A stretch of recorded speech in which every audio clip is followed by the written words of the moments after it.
2020 posed multiple political risks for the United States, including the impeachment of the president, a global pandemic, and civil unrest. And so far, it is shaping up to look much of the same in 2021.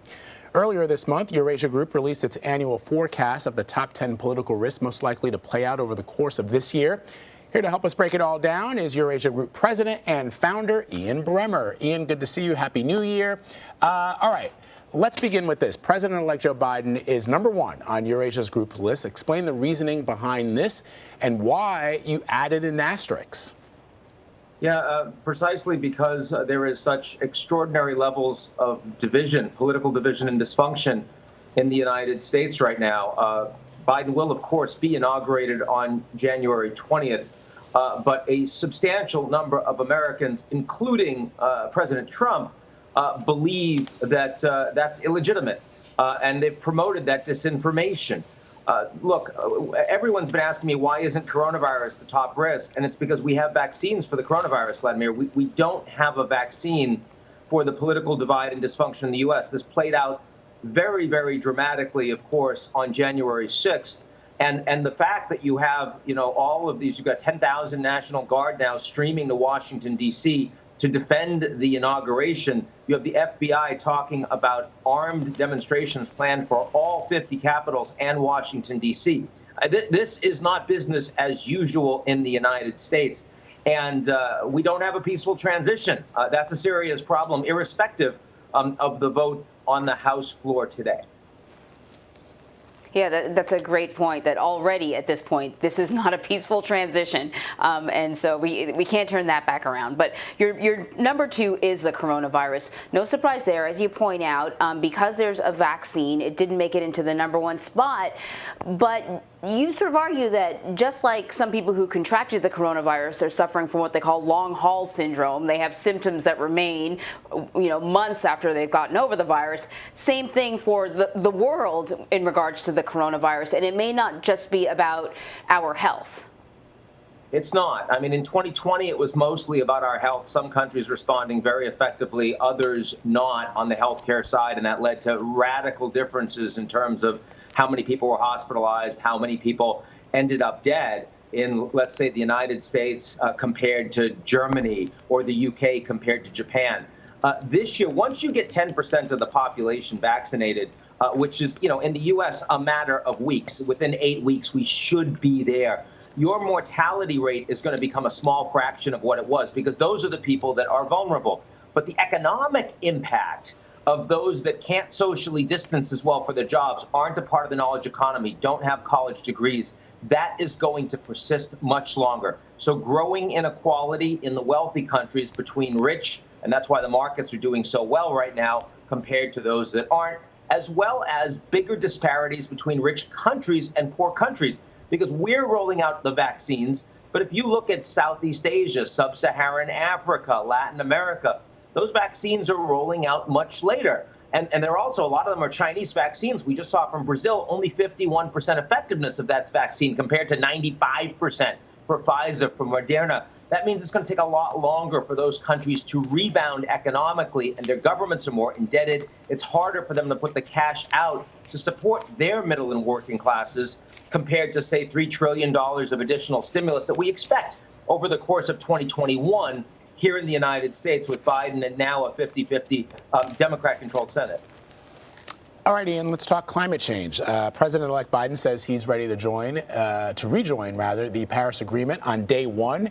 Does that pose any political risk here in the U.S.? There's no question that you can become more optimistic now, finally, and in part because of coronavirus, that the world's leaders are taking climate change more seriously. And we have a better shot of limiting global warming to 2 or 2.5 degrees centigrade as opposed to 3.5 or 4. That's a big deal. But it's happening in an environment where there's very little political alignment or trust. So we're focusing more on net zero, getting your carbon emissions down to zero for the countries in the world. But we're in a G0 world, not G7, not G20, but a place where there isn't global leadership. And that means that we're not aligning, we're not coordinating. Everyone's working by themselves, kind of like on the vaccines, right? everyone focused on vaccines, but we didn't work together. So you've got the China vaccine, the American vaccines, and they're using that for political leverage. The same thing will be true as we start focusing more on climate, is countries around the world, especially the U.S. and China, will look to dominate the new energy technologies like wind and solar and electric vehicles and the rare earth metals that are required for that, the supply chain. That actually is going to lead to more geopolitical conflict and competition, as opposed to a kumbaya moment when everyone wants to save the whales and plant more trees. Well, that brings us to risk number 4, which is the relationship between the U.S. and China. We have a new administration coming in. Joe Biden has certainly had some tough talk when it comes to China. And you foresee these two sort of large countries looking to expand their influence using vaccine diplomacy, you say, competition when it comes to technology, competition when it comes to climate change technology. What's at risk with the U.S.-China relationship? The effective functioning of the global economy. I mean, if you look at the good news stories over the last 50 years, and I know that globalization has had problems in terms of inequality and distribution, but the reason that the global economy has grown so fast, the reason life expectancies are expanding, the reason why, we have more abundance is because people and goods and services and data have moved faster and faster around the world across borders. The level of mistrust between the world's two largest economies is really making that start to fragment. And that's particularly true with new technologies. It's particularly true with anything with a chip in it. So, I mean, look, if you're looking at Google today or Facebook today or Twitter today, none of those companies have access to the Chinese market, the largest data market in the world. And Chinese companies like Huawei and ZTE, they're getting banned from the U.S. The Americans are telling other countries, our allies, don't you dare use these companies.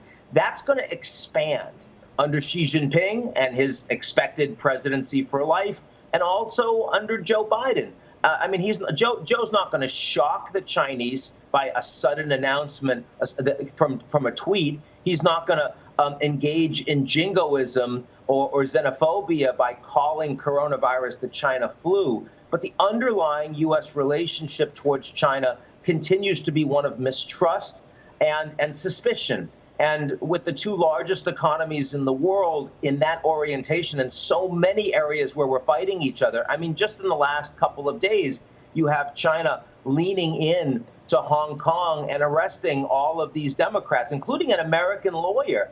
They're not looking for a pause and a reset with the Americans right now, and frankly, neither are the Americans.